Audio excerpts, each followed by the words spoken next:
Kimidesiz, kimidesiz, Kamila Lo'lamidesiz?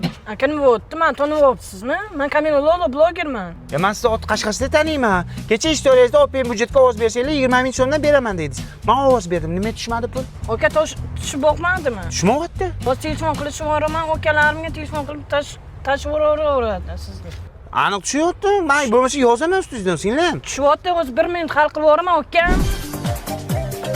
To'xta! Olib keldingmi? Nimani? Open budjetga bergan ovozing pulini olib keldingmi? Yo, tashlab beraman deyapti-yu. Kim? Kamila Lo'la blogger. Yurur ana shunaqa blogerlarga ishonib, ha? Mana matqovul o'g'li. Ovoz bergan puliga 1 litr yog' olib keldi. Tur olib kel. Agar 20 ming siz uyga kirsang, ko'zingni o'yib olaman bola. Hey, Lola pipimi deydi. Qani pul? Nima tushmadi pul? Ha? Men san blogerga ishonib ovoz berdim Open budjetga. Qolganlar ana yog' olyapti ekan. Sen nima beryapsan menga?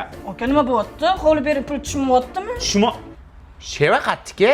Navoiy City'niki. Ya vashshi tushmayapti pulingiz. Nimaga tush aldavoz? Uyga borib boqing, tushyapti, pul tushyapti.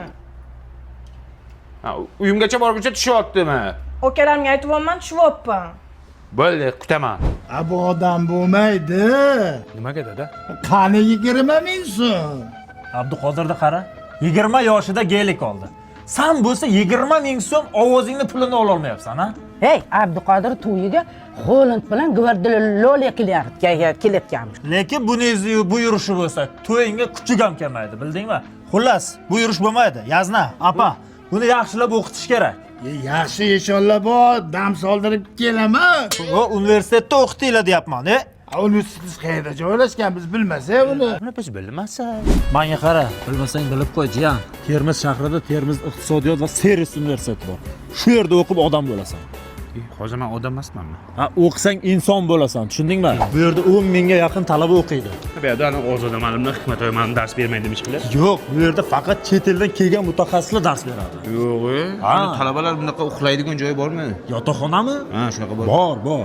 Agar bu yerda yaxshi o'qisang, senga rektorskiy